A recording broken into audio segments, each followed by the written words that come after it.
Human farms are cropping up everywhere today. Herd in. Off by heart. Come see the wonders of this wonder. I've come to learn a lot off by heart. But where is it? Wander in. Where do I go to when I try to remember the start of something? If I were to cut open my brain, where would I find my mind? And if I did find it in there, is it true to say it's there all of the time? You're in there.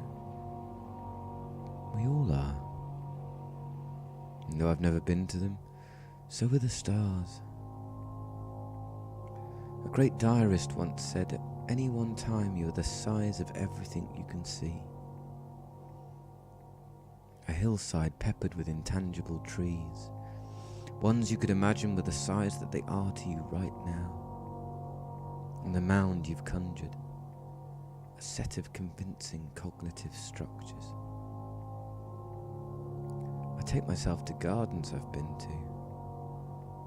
Red brick and ivy-walled scenes, creeping around corners, green leaves leading me to pools of green water, filled with weeds perforating the surface reflections of sky and surrounding conifers, dipping internal appendages, up-ended newt's legs, a row of vacant clothes pegs, scraggly ribwort and cow slips lining where the ground meets my foot, pushed up against my inward external, questioning if my imagined skin is impermeable.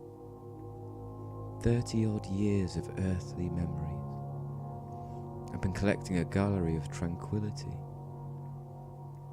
cycling down promenades, capturing future solace markers, a lifetime's worth learnt off by heart.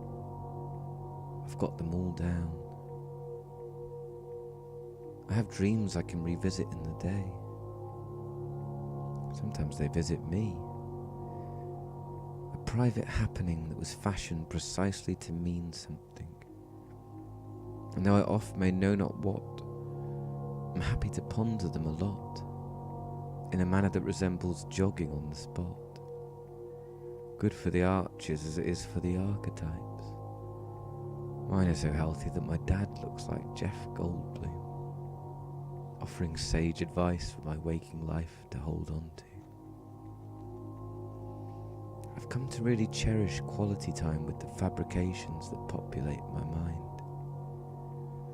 I've got a good nightlife, living for the regurgitation of life, night by night, a pastime of wading through past times, a chance to make a sight worth keeping to the end, to carry you through,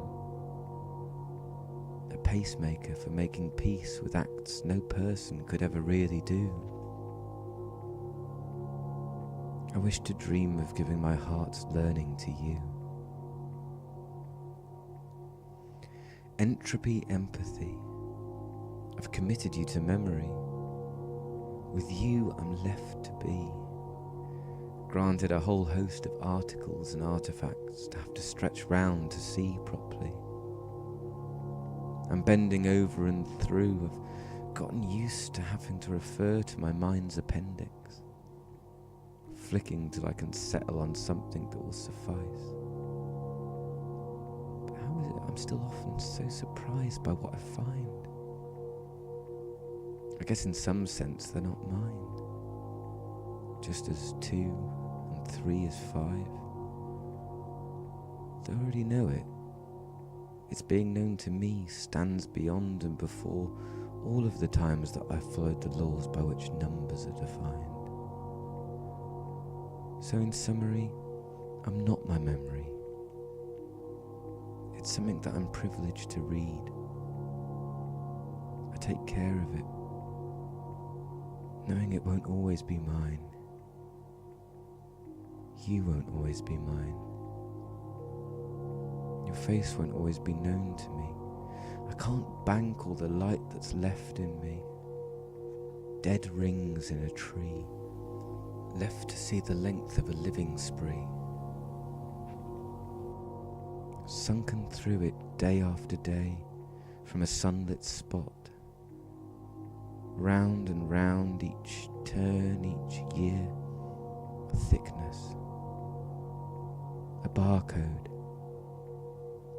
a marker, a sign language, a record of damage. When you flee this rat cage, you have to leave your sack of baggage, an emptied carnal fuselage, something now just to remember you by, a handing over of what was your world for a time, bygones bidding you goodbye. High time you were higher than mind. The energy lifeline isn't made up of thoughts. They're merely something that it makes, along with all sorts.